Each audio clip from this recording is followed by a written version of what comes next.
From TPN at technophilespodcast.com, I'm David Geisler, and this is the Technophiles Podcast. Yeah, so this thing called ResearchGate, and in several of the titles online, they're calling it the Facebook for researchers. This is coming off of Academia.edu. This Tuesday, Krista-Lee signs up for Academia.edu and tells the cast about her experience with it. After the break, the cast discusses Google's new Project Sunroof. It's time to get scientifically social because this is the Technophiles 262nd episode.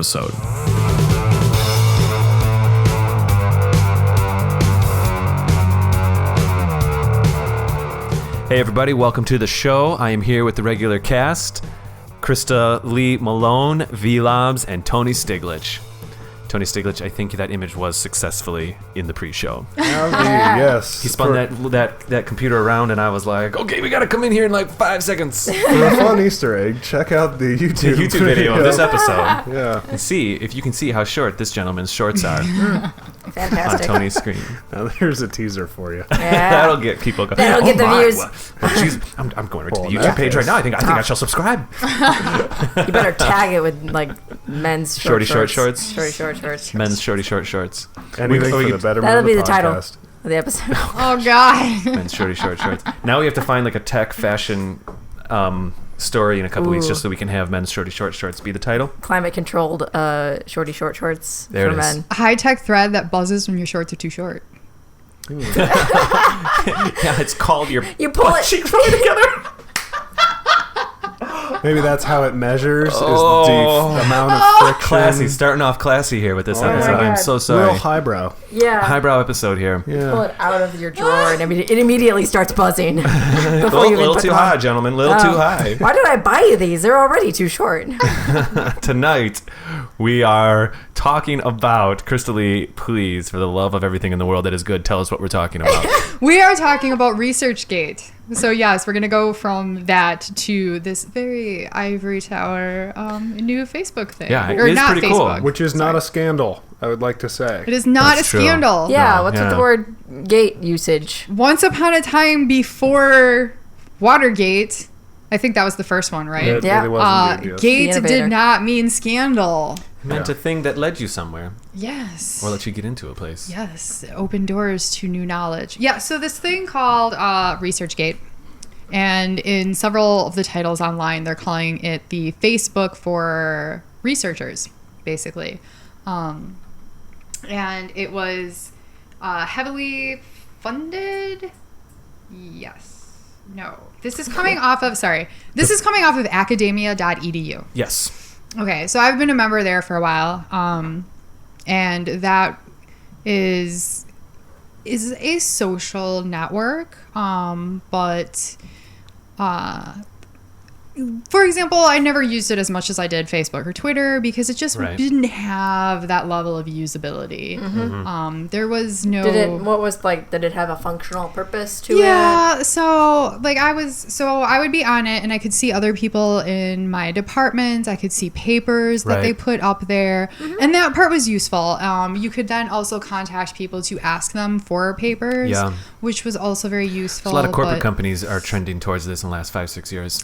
Like internal corporate Sure. social networks. Yeah, like Yep. Slack and The things problem like was it wasn't very social. Right. So you're not really having conversations with people on Academia.edu. You got it. Right. So now they're going and moving to this ResearchGate thing, which is kind of fashion. I mean, the usability wise, it's kind of fashioned after Facebook. Oh. So what I did, since I wanted to bring up this article, is I signed up for an account on ResearchGate. Hey, hey. Yeah, that's cool. So I have it up right now. I have my account. Live I can in the show studio. that.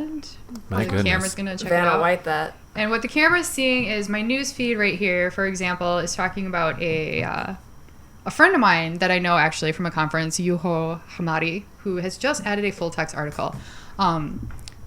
And I mentioned that just because it's like on Facebook, right? You log in and I might see like, oh, my friend just added a picture of a cat sleeping, Yeah. right? So, Yeah. Riveting. depending on the cat, you know, not dissing the cats. But here it's going to be more like they have uploaded this paper.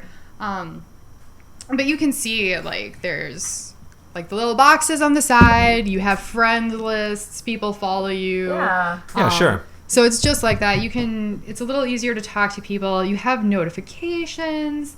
One thing that I really like is like, okay, so my first update here, which I didn't hit yet because I wanted to kind of highlight this here. It says your stats are available. Stats, yes. How many people are reading the things you're publishing? Yes. Get like analytics for your like Facebook pages. Yes. So I'm guessing they took this information from Academia.edu, although I could be wrong. Ported it over. Right. Because as I was signing up, like going through the process, like the screen came up, it said, we see that you have these 2 publications. Is this correct? And then you do have to verify, like, yes, this actually, actually, well, yes, it is. Somehow they came up with 3, and I'm like, well, this one's mine, there's like this paper on biology, something or another. It's like, it goes from like gaming anthropology to this like microcellular something, and I'm like, yeah, no, guys, that's not me. I think I read that one. That was yours, no? Right. I don't, or maybe that was a test. Like, is this person honest? Oh, sure, yeah. That one. So you say yes to the third one, they're like, scrap it, boys. No, she's not worthy. Right. So I have this nifty little chart now, and it says like publication views last week, 54 citations. And this is actually, I was very excited to see this. 8 people have cited me. Very nice. Oh, that's so cool. And where did they get that data? Just from the world or here on the network? Just in the network, do you think? Or do you think it's like... See where I'm going with this? I do, and I don't know. So I actually did try finding out that answer. Yeah. Because it would be awesome if it was like the network and the world. That's so cool. Because like, and I didn't even know, like, there was 2 people I know had cited me because I read their work and then saw it, right? Yep. But then I'm like, oh, there's 6 more that I didn't know about. And that's really important because if you want to eventually get tenure, how many times you've been cited, this actually plays into it. Is there a number? It's like your something score, some sort of like the lower score you have, the more citations you have, something like that. I was trying to Google it. I didn't know. I know this is a thing for chemistry, but I don't know if it is for your field. Is it your... all the people, but I was just curious. I didn't know if that was a thing for... I'm not sure. So I'll be honest. I only at this point have a vague notion of the details about like getting tenure and whatnot. And I'm assuming that's what you're talking about because that's when you would really need that information. Yeah. Like I do know you need so many citations, so many publications, et cetera, et cetera. Like I know the basis of what you need, but I don't really know the baselines and how they measure it and whatnot. So yeah, so then they tell me profile views. They also tell me like by country. So, and this is no surprise. My 2 big countries are China and the United States. Sure. I do research on Chinese cultures and I research in the United States. So obviously those are my places. 2 worlds. So I mean, that's it. I don't want to keep talking about my stats, but I think Tony, you fact checked. I did find it's Awesome the stats. Hirsch index or the H index is what I was referring to. Right. But And is it like your I don't club score? know. Is that what it is? It has to do with sort of how many publications you've put out and then how many times they're cited. So Okay, that's cool. Right. yeah. So Cool. enough about my stats. So the article that actually brought me to this in the first place, they're not looking just to make a Facebook for scientists. They're talking about really changing the publishing industry for academic works. Of course. Right, because this is Yeah, they're not trying to be Facebook. They're trying to... Brilliant. Kind of. Well, no, because but it's not what exactly. it is. Well, here's the thing. If I may, being a total novice, really not knowing anything about what I'm talking about right now, but hundreds of years ago, scientists would have to physically come together for conventions to share and publish and do things and compare and contrast and all these things. Then for a long time, everything was getting written or being stored digitally. They're trying to just go to the next step here of how this data is shared and published and things like that, right? Well, yes, but there's one factor that you're actually kind of leaving out that's important, and that is the money factor. So, Yeah, I have no idea. now, because if you're just talking about like sharing on the internet, Right. you wouldn't need this, right? But a lot of things get shared via the publisher, and I'm not even joking. Yeah. A lot of the articles I've tried to get that are behind a paywall, $30 for a single article. Bogus. So like a Exactly. school Yeah, can yeah, have yeah. that in their budget, but a person Sure, not but a so much person is gonna- can't. And then if the school but a school doesn't have a subscription to every single journal, right? So you still run into Yeah. these problems. Exactly. We've had that here where I've mentioned I tried to get the article from school, Right. but I was still blocked, right? Yep. I couldn't get Yeah. past the paywall. So what they're doing here is they're like, we're just going to bypass that completely. Yes. And you can put an article up on ResearchGate. And the idea is that you would still have peer review, because that's the thing when you get published, and that's why publications get tracked for things like the H index Yep. and for tenure and whatnot, is because your peers then review it, say whether or not it can be published, whether or not it gets cited. Yeah.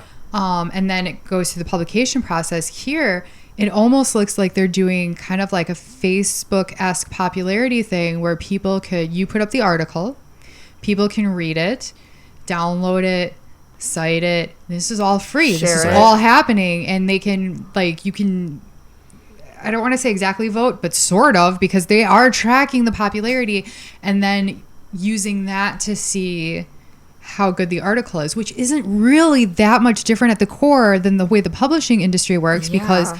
I submit an article, they give it to 3 or 4, however many people Yeah. to review.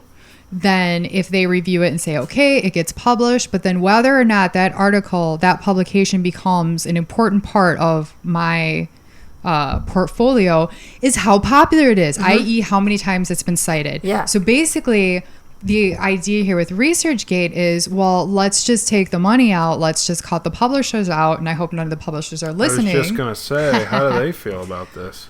I mean, it can't be good.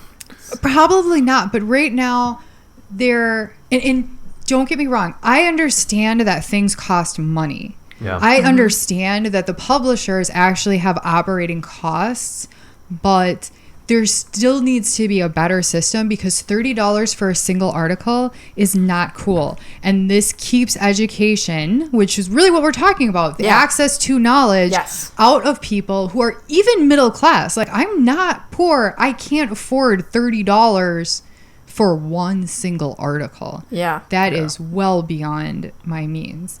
And these publishers rely on a lot of free labor, because, okay, so I have a couple publications. I didn't get paid for that. No, And- but I think what you're paying for is the validity of the article. That's true. But what I'm saying is, from a business standpoint, the publisher, who, yes, I understand they have costs, but they do make money. And a lot of the money they make is reliant on free labor. The free labor of the researcher who did not get paid by the publisher, and the free labor of the researchers or of the reviewers, which Yeah. I've also done for journals. They will give you this email and they're like, hey, we see your expertise is in games and anthropology. Could you please review this article? And that is work. Yep. It's not even very fun work, let me tell you. I mean, occasionally there's a really cool article and I'm like, Yeah, but get I mean, amped about generally, no, there are things I'd rather be doing. tedious. And I don't get paid for that. So this is a lot Yeah. of free labor. But then when I want an article, they want $30 from me. That's pretty bogus. And it's not even in competition with the publishers. It's making them irrelevant a little bit, Yeah. Right. which is fine. That's been the story of the internet for the past 20 years. I mean, that's Yeah. always the theme of the internet, is that people Free, can accessible. You don't have to go write a book. You easy can just to put it use. on the internet. People Yeah. still, you know what I mean? Like you don't. Right. You may go write a book, but you can just put it on the internet, or you can just. And they'll just content. have sort of a digital stamp of Put it on. approval Sure. instead, kind of thing. Well, I mean, I guess you don't really get this approval, but eyes can still be on it. Yeah, You know, it, or, Well, it can still be somewhere. or even like this, But just because Free of something's charge. popular, especially when it comes to science, doesn't Well- necessarily mean that it's valid. you are or true. 100% correct, Tony. Yeah. And Right. that is So that's very what I'm important. thinking. That's, that that's 100% where the we're correct. gonna money have to comes come up in. with something else for that. That So- is Yeah, it. yeah. You lose Well, the credentials. Here's the thing. So you have to have credentials to join ResearchGate. This is not, it's free, but it is not open to the public. So it's not like I can say, hey, Steve, who's my brother, go like my article on ResearchGate. He doesn't have credentials. He can't get on here and can't put in his 2 cents. There could still be So a can little bit you of that look- in the community, but Can you look at things Sure, outside of your field? Yes, you can. I see where Okay. you're going with this, Tony. And I'm just curious. Right, Yeah. and I'm not even saying that this is like a foolproof thing, but you can. So I can get articles from anywhere. But anything that comes up, my credentials are also there, so people see, like, if I say something, they're going to see exactly, like, who I am. And, like, so if I make a comment, like, on a biology paper or something, then anyone who looks at it can see, this girl's a game scholar. I'm not going to listen to her about biology, right? Somewhat. That's kind of the dirty part of it. Dirty in, like, it's not quantifiable data, but it is part of it. Right, it is part of it. And the thing is the cronyism, it happens in the publishing industry anyways. Right. True. You have friends cite friends. True. So that's a thing. Could this help? It's tricky because it's in the middle, because I could see ways that this could actually help solve that a little bit, but then you also see ways, the way That that it can like what explain. Tony. I'm just saying it can't be willy-nilly. Like, Yeah, I agree. Yeah. Right. There still has to be some sort of authority. Yeah, just because a million people like Yeah. somebody's Vine, it doesn't mean that the information in that Vine is correct. Right. Right. And so when you go into, in the world of media and arts and popularity, that's fine. But when it's things like science, Right. Yeah, so I'm not saying what I'm saying Yeah. is going to happen. Right, and no, I I'm not totally saying agree. that you're But that advocating comes for up. I think it's free valid. science. Like that's Yeah. that's Right. not what I'm it sounds like saying. No. this thing is doing. A service? Well, I mean, it sounds like it's dealing with that issue a little Yeah, bit. I at think it least. is. And I don't think it's More so perfect or than- foolproof, although I am really glad that I decided to sign up for it for this show. But I think, you know what I think would be really great? I think this has a place. And then I think it would be great if this became enough, or if this had enough of an impact factor that the publishing industry actually sat down and realized that Okay. they needed to restructure, because Yeah. the way it is Sure. right now is not working. I'm not saying get rid of the publishing industry, but they Right. need to restructure Yes. in a way that makes Yes, sense. yes. You could see maybe this technology getting incorporated into it being as the standard or something. All that stuff Yeah. coming together Sure. in an ideal situation. Something. Yeah. That's awesome. Yeah. Well, we got to get to break here. Do you have any closing comments? I mean, I kind of feel like you actually said some really nice things. Closing comments? I don't know. If you are on ResearchGate, check me out. Fair enough. I'm Krista-Lee Malone. I have 2 publications up you can read, and feel free to ask me questions. I will answer them there as soon as I can. Fair enough. We're going to go to break now, and we'll come back. And I found a little story about Project Sunroof. Project Sunroof's been out for a while now, but I thought maybe we talk about it real quick. Heck yeah. There's a few things about how they aggregate the data that I found to be interesting. So I'll see you guys in just a minute. Hey everybody, David Geisler here, co-host of Branching Dialogue. I am with my co-host, Mr. Tony Rome. Tony, why don't you tell people a little bit about this show we're doing? So it's called Branching Dialogue. Comes out every Thursday, and we like to talk about video games, topics in video games. What are a little bit about our favorite video games. Yeah, there's a little bit of a reminiscent factor. I kind Yeah. of like it. Sometimes we look back. And people can find it on Facebook and iTunes and YouTube by searching Branching Dialogue. We're also on Twitter at Branch Dialogue. Fantastic. There it is. Tony, I'll see you on Thursday. I'm there. All right, here we are back from the break. Guys, I want to talk to you about something that I found that I thought was kind of cool. It's always fun when we talk about like Google getting so much information and so much data. Crazy amounts. And that can be exciting, that can be scary, that can be a lot of things, but it's really fun when it's used for unexpected things. You know what I mean? Yeah. And I feel like the pothole story on Saturday was pretty cool. This one is a project called Project Sunroof. And it's kind of a service that Google has released. And I read up on this a little bit. It was actually a product of this kind of 20% R&D time that they give all of their employees. What is it actually called? It's like the free time, basically. It's something Every like Google that, employee yeah. gets like 20% of their time to do whatever they want with it or something like Oh, that. like an independent project type thing? Yeah, you can do independent projects. Yes. Well, this was birthed out of that. I have a sense that Tony's fact-checking it for me right now, and I love it. I am. 20% time is what it's called. Yep. Okay, Oh, great. there you go. So this came out of the 20% time. I think it was a single guy for starters, and it might have turned into a small little group, realized that using data from Google Maps, Google Earth, and, well, actually, that's kind of about it. He was able to deduce how much sun hits the roofs of houses, of frankly any building, but specifically houses, which is really cool. Now, and then furthermore, I want to talk about how they record how much sun hits each roof, because that gets really exciting for me. Yeah, the imagery here is really interesting looking. Furthermore, what they've done then is they've just taken some simple math and they've been able to deduce if you get this many solar. This is all to try to assess if you should get solar panels or not at the end of the day. And so you can bring up your address. I did actually bring up the address of the studio, and it didn't have data on it yet, Yeah. But there's a lot of places in the world where they do have that data, and hopefully it'll be everywhere eventually. Wisconsin isn't a very big sun energy It's true. place. And I would argue maybe that I would most definitely want this service then for that area. You live in Arizona, you're like, I'm probably going to get solar panels. Yeah, exactly. Maybe you want to know if it's worth it or not in the Midwest. Okay, so I'm going to go real fast here. Let's see. And so then they can say, over 20 years, if you buy these solar panels, it'll cost you this much. Is it worth it or not? You probably save this much based on all the data that they can get from energy companies and stuff. One of the ways I want to talk real quick about how they deduce how much sun is hitting your house. And I say deduce on purpose. So we can all imagine, okay, fine, we know we can predict sun patterns all over the globe.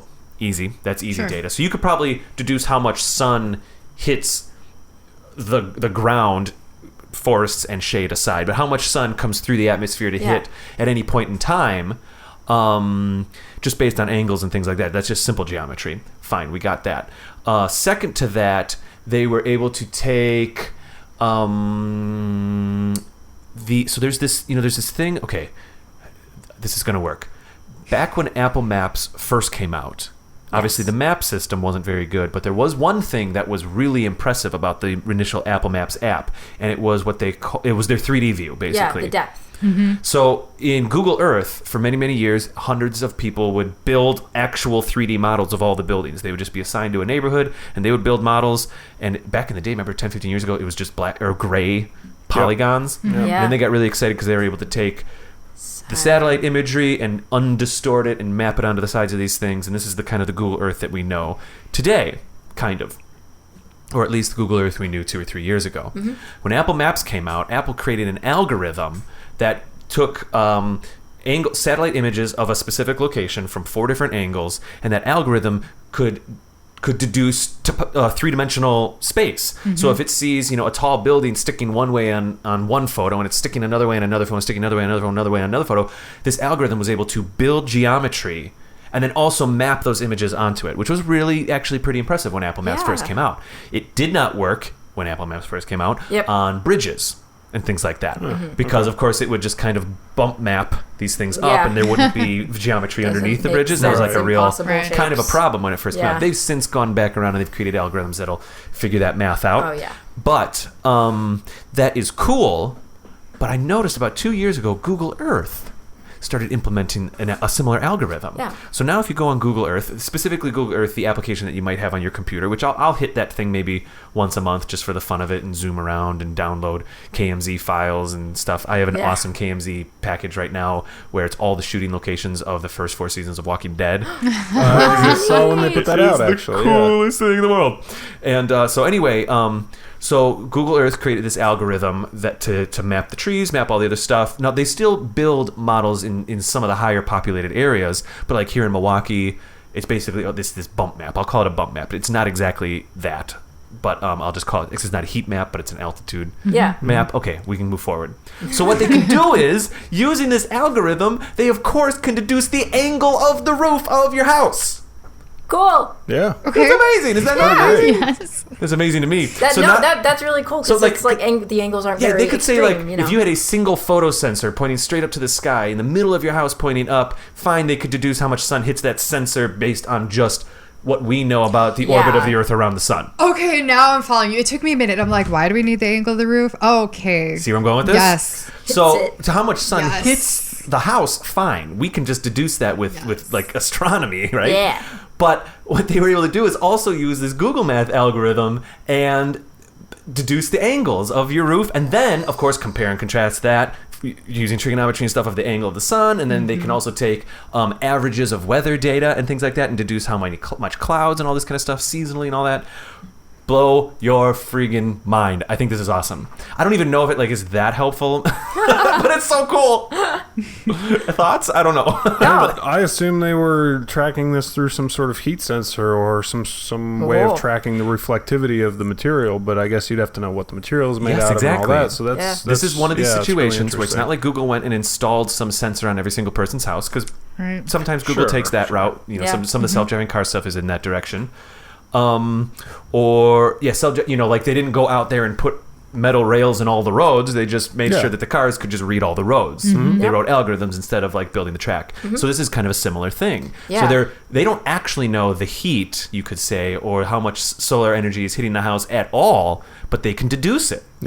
Which is very cool. So once you get that number, then you can get really exciting about, okay, after 20 years, should you get solar panels or not? That's such a crazy such a crazy like chain of information where like, oh, we have all these parts of data that we have collected. What can we do with this? Oh, let's figure out how much of the sun hits this roof because of the angle we have deducted from satellites in space. You know, and it's like, say what you want about like Google and their new logo and stuff like that, but the thing that they do really well is stuff like this. This is so exciting.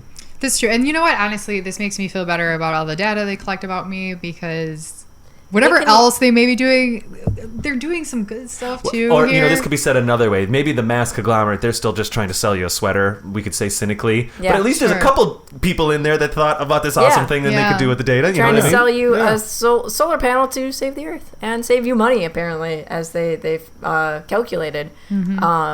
They show how much it would cost to put in the solar panel, payment methods like upfront loan, leases. There's an actual website you can go to, and I think it's projectsunroof.com. I'm trying to reload it right now. And you can enter your address. Yep. As I did with ours here, and unfortunately we aren't part of that database yet. I know it's in Boston right now. It's in San Francisco, stuff like that. Yeah. But I'd say give it a try. And, it also tries to calculate if you should lease, loan, or buy solar panels. Like, it's cool. It's a little bit of a financial advisor algorithms, and then it's this awesome Google Earth things coming together. Tony's thinking about something. I just wonder if it takes into account the improving efficiency of solar panels in its buy, lease, or well, maybe that's another link in the data chain that they could add on. Sure. Admittedly, I don't know much about this, but what I do know, I just talked about, and I think that's really exciting. Did they say anything when you went to the article before? Did they say anything like we plan to have like a full rollout like anywhere in the U.S. by? No, I couldn't find any info on that. Anything? Honestly, I couldn't.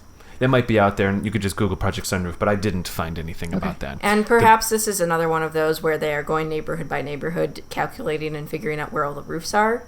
Because, roofs are made of different materials. It's hard to track where a roof starts, where the street ends, other than just for starters, depth. Any neighborhood that hasn't had the Google Earth algorithm, I'll call it quote unquote, put on it, couldn't deduce this data yet. Exactly. Yeah. I guess the algorithm of the depth would figure out what the top of the building is. But So, maybe not every. And it also has to know like what is a house roof compared to just a hill. You know, and it can do that using like optics too, then colors and all that kind of stuff. Crazy and cool, right? That's all I gotta say about it. Yeah. I don't know, for the fun of it, if you're listening, you want to go to Project Sunroof and type in your address and see what it does for you. Yeah, I think maybe you might be able to deduce what solar panel you can get. Yeah, honestly, and I wonder, I could see myself doing this. I don't know how many other people would, but like if I had like let's say I was looking to buy a house, which not in the next couple of years, but if I was, and there was maybe like a couple different neighborhoods or something where I'm like, okay, all these places are within a decent driving distance of my work.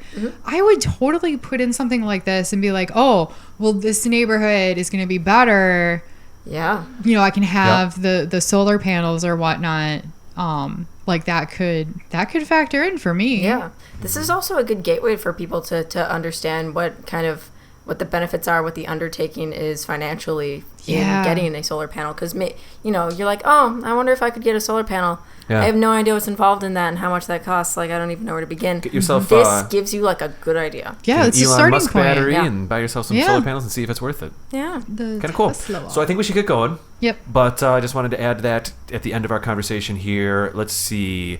Laabs. If people want to tweet, where can they do that at? They can do that at bear_Annika. Fantastic. Mr. Tony Stiglich. I'm at Tony_Stig. And Miss Krista-Lee Malone. I was like, Christine Malone. What are you doing over there? Krista-Lone. It was the Lone, is the own, lean. Nice to meet you, David. No, excuse me, Stallone. it's Davine. David. Krista-Lee Malone, where can people find you on Twitter? At GamerAnthro. Marvelous. We love it when people tweet the show at Technophiles Pod. You're welcome to tweet us and tell us if you should get solar panels or not. Or you can find us on iTunes, Stitcher, and Facebook by searching Technophiles. Or you can go to our actual website, technophilespodcast.com, where you can find show notes to this show and check out some of our other shows we do. For example, the Technophiles newscast. I think right about now, Tony, you've probably had one come out. And or you could check out our other show, our video game show, Branch and Dialogue. All right, everybody. All right. I'll see you later. Until then, you can tweet me, David Geisler, at Raptor Paints. That was Have a good week, everybody. Say bye.